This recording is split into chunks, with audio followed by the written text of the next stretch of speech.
General quarters, all hands man your battle stations.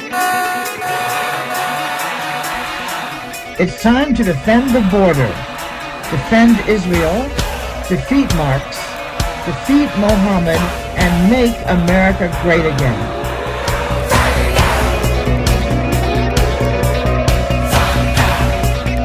Welcome to Enemies of the State with Tom Trento.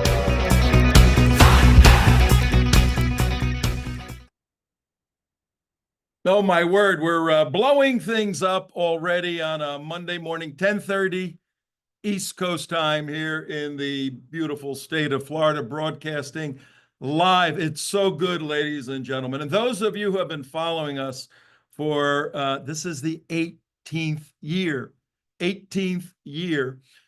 You know, we have done many shows. We used to do 3 hours a day, an hour a day, all types of different formulations of communicating great information, intense educational information, and edutainment. Let you have a little bit of fun as we deal with very complex, very serious issues. So welcome back.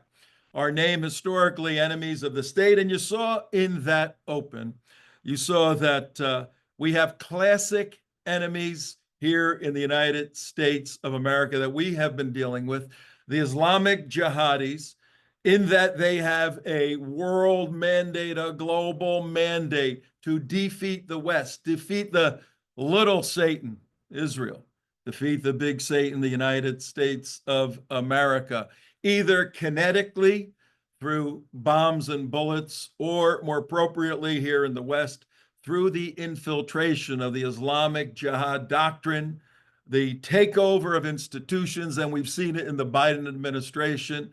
But we know the jihadis are a problem, and our first guest we'll bring up in a little bit.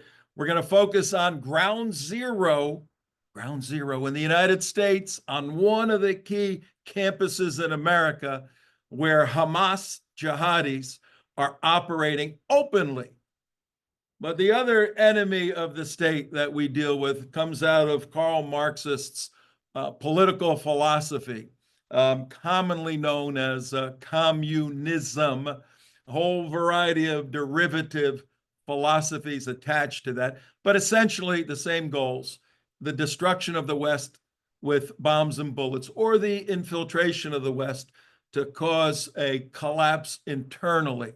And we see this happening particularly from China implementing their operations, particularly down on the southern border. And our second guest, an expert on the border, is going to give us an update on all of that. But I just got to tell you, from the bottom of my heart, it's so good to be back live with friends and supporters, and maybe a couple of bad guys in there, which is fine. You know who we are, you know what we do. So I want to bring on our first guest, a very good friend for many years.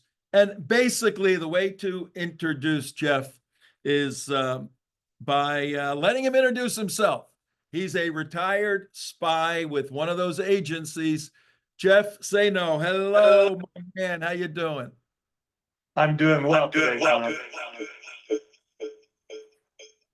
I hear a little reverb in Jeff there. We can sort that out. All right, Jeff, take a minute. Tell the folks who you are, what you do, what you've done, and what you're doing with the United West now. Well, if you believe what the government tells you, I spent 3 years at the CIA. Oh, hang on. You got a reverb for some reason. Any reason, Mark? They just kill your audio. Me? Yeah. And I'll give you a here quick. Go ahead, Jeff. So I spent 3 years.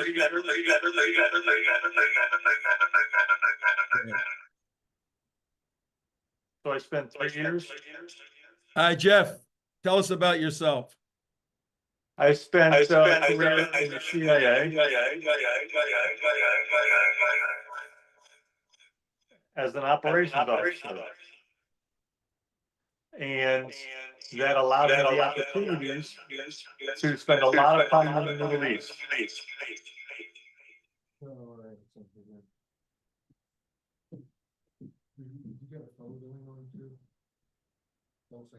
This gave me the opportunity. Jeff, you were Jeff, we're logged getting a in lot of twice. reverb That's the from problem.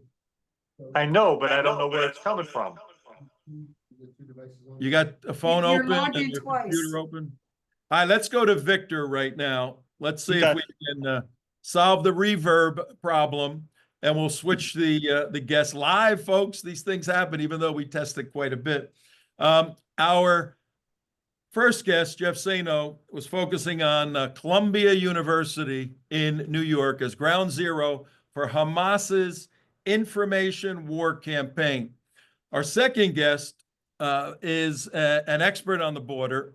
He's a retired ICE special agent, retired Homeland Security investigator, has worked on the border his whole professional law enforcement life and in different countries around the world. A dear friend.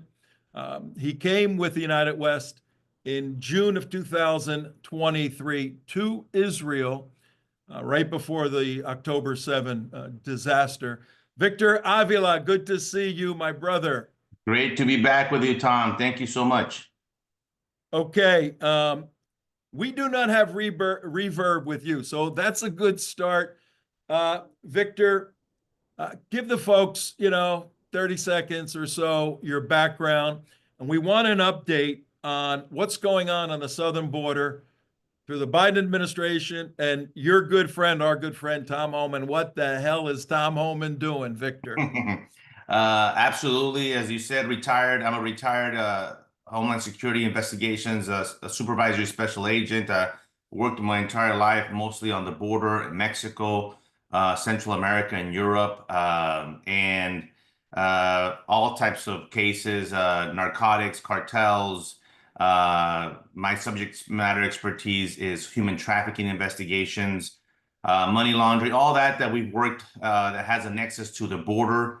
And of course, no one had ever seen what happened the last 4 years. And now one of the things I'm saying is that no one has ever seen what's about to happen. It's going to be unprecedented response to the destruction that the Biden administration deliberately caused on our country, our public safety, our national security. And so it can't happen. You can't just flip a switch and get it all done. And I think sometimes that's what we're at least in the last week.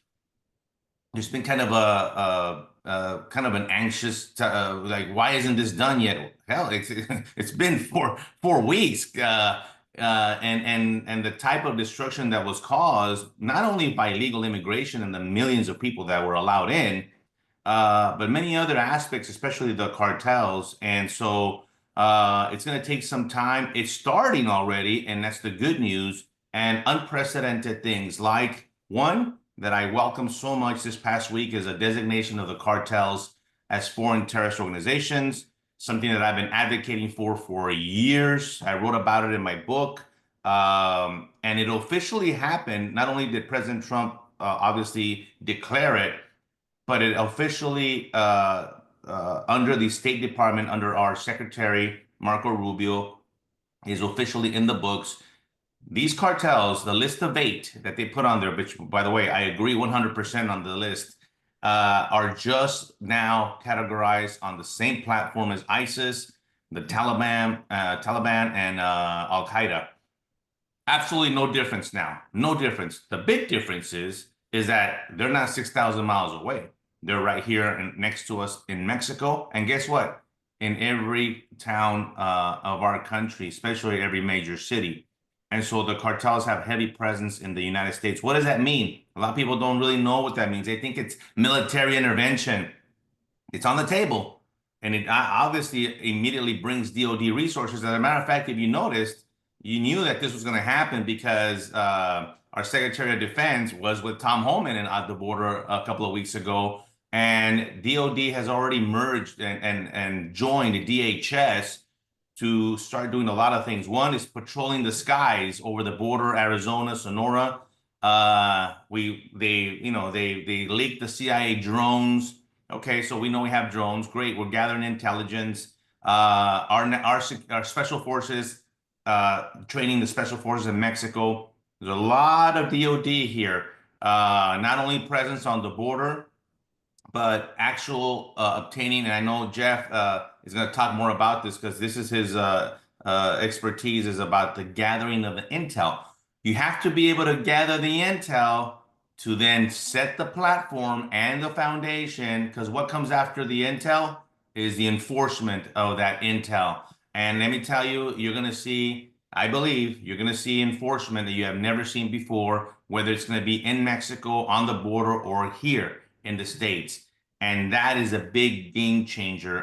Plus, we get to go, the number one thing with the designation is we go after the money, assets, property, bank accounts, anything that the cartels obtain illicitly. We're going to take their money, which hurts them because their ideology is different than ISIS. I understand that. A lot of people push back on that. Well, they're not the same ideology. I don't care, Tom. Death is death. And hundreds of thousands of Americans have been killed by these poisonous fentanyl pills that the cartels push through the help of China. And they've actually killed more Americans than any other terrorist organization combined. And so hurt them where it counts, and that's financially. And then, really quick, anyone that associates with the cartel within the United States are now terrorists because you are now financing a terrorist organization. You're helping them. You're selling their drugs. Whatever it is that you have interaction with them, we get to go pick you up, and we have a little bit of space over there at Gitmo, I understand, so we could go put you there. All right, that's Victor, this is really amazing, and I want to have the viewer and the listener experience this on your level as an agent. By the way, ladies and gentlemen, Victor, I think it was 2011, was on a mission going to Mexico City with his partner, and they were ambushed by the cartels. So when he speaks about the cartels, he speaks from firsthand experience. And they surrounded the car. One window was open a little bit. They stuck their guns in there, started shooting. They killed Victor's partner, the driver. They shot Victor up badly. He survived. Wrote a book, Agent Under Fire. I want you to give a link at the end, Victor, for your book and the movie that was done. Absolutely amazing. But there's so much I want to talk with you about. A year ago, 10,000, 11,000 illegals were coming across the border every day. And today there's just a few hundred. What physically changed, and what has that done to the cartel business of transporting illegals into the United States? That's a great question. The number one thing that changed was, well, there's several things, but the number one is presence. We're actually back on the border. Border Patrol is actually patrolling the border. But as simple as that seems, they weren't at one point in the last 4 years, 80 to 90% of the border was wide open because no Border Patrol agents were present there. So let's look at this. Texas, you got Border Patrol agents, you got the National Guard, you got the military, you got Marines down there, and you got Texas DPS troopers that have been deputized. Texas is fortified right now. And so that's why you saw 200, the total southern border trying to come in one day. That is, even when I worked, I never saw those numbers. And people will tell you, this is, like I said again, it's unprecedented because what President Trump said, that he was going to secure the border, this is what's happening now. But here's what we have to be careful about. The cartel's not giving up. The cartel is not throwing their hands up in the air and saying, oh, okay, it's over. No, they are going to continue to bring the fentanyl and the smuggling and the trafficking of human beings any which way they continue to do it. And so I've been talking to a lot of my contacts and friends, and this is what's happening. I kind of thought that I knew this was going to happen. It's actually happening now. They're going back, Tom, to the old school methods of when I investigated them. At the port of entry, in the trunk of vehicles, they're trying to smuggle the fentanyl any which way they can. They're coming in through in between ports of entry, Neely's Crossing up there in Hudspeth County, places that man, I hadn't even talked about in years. They're back. backpackers that didn't even have to do that for the last 4 years. They're coming back. So the smuggling is the big issue because now they can't just walk in. They have to smuggle everything, try to get it undetected, and they will. They will get some portions of it. But here's another thing that's going to happen. You're going to see a tremendous amount of seizures. Boom. They're going to go up like crazy. But these are good seizures.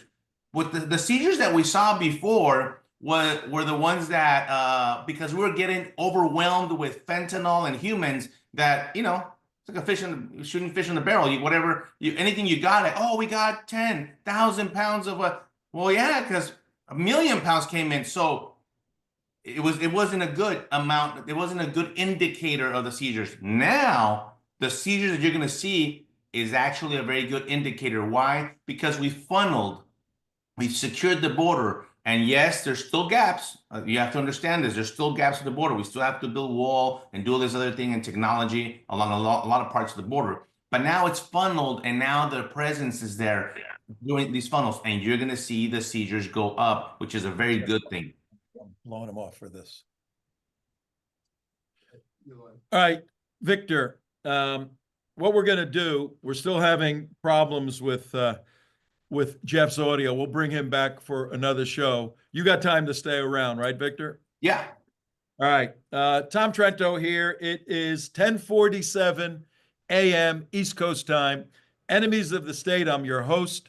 We have a special guest, retired Homeland Security investigator, Victor Avila, and he's laying out, folks, the impact on the cartels. 5 or 6 of them, we'll get into that. But our producer, Deb, is monitoring the Q&A section. If you're an attendee and you have a question for Victor or for me, go into the Q&A, type out your question. We'll take those in a little bit for Victor. And we're going to end right at 10:30. That's our show every Monday, 10:30 to 11. We're going to end right at 11, half hour. And if, if things work out, we may add a couple of days. We may go back to everyday briefing. Who knows? We'll see. Victor, how many cartels, what is a cartel? How do they function in Mexico? And how do they function here in the United States? And tell us that through the eyes of someone who investigated them, what your life was like every day investigating the cartels. Incredible questions, Tom. Thank you, because I love your engagement. First of all, I want to tell you what a cartel member looks like, because you probably have a bias the way I used to have a bias as an investigator. Cowboy hat, pointy boots, this Mexican national. Let me tell you, yes, some do look like that. And what you see from the propaganda of the cartels, their own videos that they put out with their full military attire, incredible gear, weapons, armored vehicles, those are their enforcers, yes. But the everyday cartel member looks like you and me. It's a female. It's a 55-year-old female. It's a 17-year-old boy. That's that broad the spectrum. You know what they are here in the U.S.? They're teachers. What? Yes, they're teachers, they're attorneys, they're bankers, they're CPAs, they work at the courthouse. And when I say that, it shocks people because somehow we don't want to believe that these individuals have infiltrated our communities and are cartel members. Why are they a cartel member? Because they're financiers, because they aid and abet the organizations in many, many ways, especially in gathering of intelligence. They work at lawyers' offices. They work at the courthouse. They work at a lot of places. These people are in our communities. When I talk to the locals and they encounter a dead body of a fentanyl poisoning, I try to connect why that body is in front of them. Where did it come from? How did it originate? And take them back from the origination of Mexico, the China, the corruption, all that, and how that body ended up in front of them. And sometimes, believe it or not, even the first responders are like kind of incredulous about it. Like, really? Yes, really. And that's that's how we have to think about the cartels, because they're sophisticated groups. They're not, you got to give them credit in the sense that you have to know them in order to be able to investigate them. Now, they're no match for our U.S. military. I don't want people to understand that. We go in there, we'll destroy them. But I think that's in the back burner, and I know President Trump is setting that up to possibly have some of that activity going on. But we have to identify these individuals. By the way, a lot of these cartel members, they're not only are they U.S. citizens, there are a lot of illegals that are also cartel members in our communities. And so we have to identify these people because they're the ones, they're the reps that they have every single place in our town, in our country, working on behalf of the cartels, the Sinaloa cartel, the Cartel Jalisco New Generation, and many others. So this is the mentality. This is where the state and locals really come into play, because now that they've been designated terrorists, we need their help. They know these individuals. They know where they hang out. We need the cooperation. And here's what I predict, Tom, that's going to happen, that I think it's going to have where the rubber meets the road is these sanctuary cities, these mayors and elected officials that are protecting the illegal criminal alien. Are they going to also protect the terrorists? Are they going to stand by them and not allow the state and locals to work with not only ICE, forget ICE, I'm talking about DEA, FBI, and other intelligence communities? Are they going to aid and abet and stand on the side of the bad guy? This is where we're going to find out who really is a patriot of America, because this is ultimately is two things that I've been mentioning for years. It has to do with public safety and it has to do with national security. And people have asked for that. This is what we want. We want to get there. We want our communities to be safe. We want our kids to ride the bikes outside like they used to. And you're going to see it now. It's cumbersome. I say kind of it's not going to happen overnight. It's very, very cumbersome. It's a methodical process, but it's going to gain steam. It's going to become mainstream, not only picking up the illegals for the deportation, but also with the cartels simultaneously. And then on top of everything, we're looking for the kids. Remember the kids? The 300,000+ children. We're also looking for them because they've been lost somewhere, and all of this is coming together. And you could see the Trump administration making adjustments at ICE, moving people and doing all that, because I understand President Trump. He doesn't really care about the bureaucracies, and he wants it done. And cut to the chase. He wants to cut to the chase and get it done. Let's Victor, go. He doesn't want to get excuses. We have a couple of minutes left. We have some questions for you. Deb, our producer, Deb, why don't you come on screen and ask Victor the first question that came in. Okay, Victor, so R. Kramer asked if you had any comments on the efforts to locate the missing children. Absolutely. As a matter of fact, they've located about 70,000, and they're like, "Whoa, that was pretty fast," because HHS had this information, right? They had information of a child and an address and a phone number of a so-called sponsor, and a lot of them are legit. This is what I want people to understand. A lot of them were legit. They actually went to a next of kin or parent, and those were the easily ones to find. That's why we have so many already found.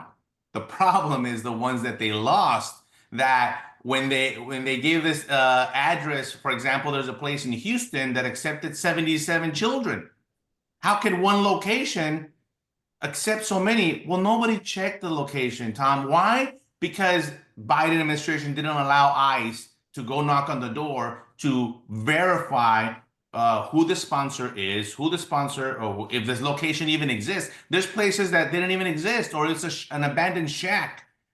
That's what is being investigated. And what's more difficult is that children don't have a digital stamp like we do. You go online and you'll find stuff about yourself immediately. There'll be a way to track you, especially when law enforcement does it. But a child doesn't have that. They don't use a debit card. They don't have a Facebook account. And so that's what makes it a lot more difficult. We have to connect the people that are connected to the children to be able to get to the child. It doesn't mean it can't happen. It just means that it takes a little bit longer. But let me tell you, they're on it. Beautiful. That's beautiful. Deb, any other questions? Yeah, David Prokosky wanted to know if any of the bad guys captured at the border are being sent to Gitmo. Absolutely. There's well, good question. As far as I apologize for not listening to the question. If they're caught at the border, if they're caught at the border and they're on the terrorist watch list, like we encountered almost 500 under the Biden administration, very, very different circumstances now. First of all, they're not going to be allowed in. They can be get sent to Gitmo. What people want them to understand is that it's a different due process for a terrorist.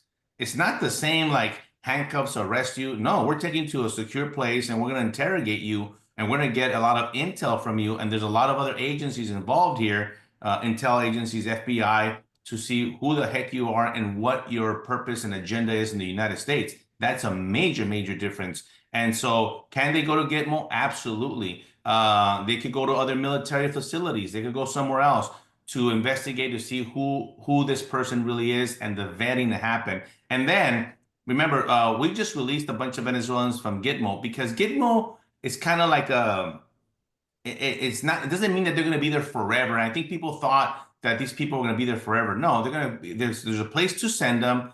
It's bed space, but it also serves to kind of weed out if there's any terrorism involved. And if these are just criminal bad guys, eventually we're going to send them back to their home country, like we just did send a plane full of Venezuelans back to Venezuelans. And by the way, I don't know if you noticed this, Tom, when they arrived in Venezuela, they were all cheering and they were being all kind of welcome home like heroes. And I don't understand that. I understand Venezuela is crazy that way, but this just gives you a mentality of these individuals of they never belonged here in the first place. All right, Victor, amazing information. We only have a couple of minutes left. For those questions we could not get to, we will go to our website, theunitedwest.org. Very simple, theunitedwest.org. Sign up and send us. We'll answer those questions in an email. Sign up to our emails. So the ones we didn't get to, we will answer. We'll put them out in an email and everybody will get them that signed up. Victor, I got about a minute left with you. We are an action organization, an activist organization. We mobilize people to get involved. What can the listeners of the show, the viewers, what can people actually do to help participate in sealing the border and saving lives? The best, and this is nothing new about what I want to say because I'll continue to say it every opportunity that I have. You have to get involved at the community level, at your level, and your neighborhood. You need to. This is where you have the biggest impact. Do you know? Here's some homework. Do you know who represents you in your block? Do you know who your city council person is? Your representative, your county parishioner. Do you know who they are? Do you know that you could call them and have a cup of coffee with them? This is your homework. Get to know them. Get to know them because they're the ones that, first of all, are going to have the most major impact locally. And then from there, you go from, county, state, and federal. A lot of people want to focus on federal and the White House. I digress. I say focus locally, and that's where you're going to have the major impact and influence because it's you, and then it's 10 people, and then it's 15 people, and you're going to make those elected officials that work for you make the right decision. It's time to make the right, hard decision instead of the easy, wrong one that they've been doing for a long time. All right. On that note, ladies and gentlemen, Victor, thank you very, very much. You are indeed a patriot, a hero, a friend. Keep up the great work. Jeff, we weren't able to get to you today, but we're going to send some black Suburbans to your house to straighten you out, to get that audio right, and you'll be on next week. Ladies and gentlemen, Tom Trento for the team, for the United West team. Go to our website, theunitedwest.org, sign up, and we'll see you next Monday. Till then, stay safe, everybody, and obviously, God bless this great country, and God bless Donald Trump, who truly believes that God has saved him on July 13th in Butler, Pennsylvania, to help bring this country to a point where it's a better place for all of us to live, particularly these kids. And all of us came here through immigrant parents. Let's pray that these illegals realize to come in the right way, the front way, because God loves them all. They just got to do it right. See you next week, everybody. Take it easy.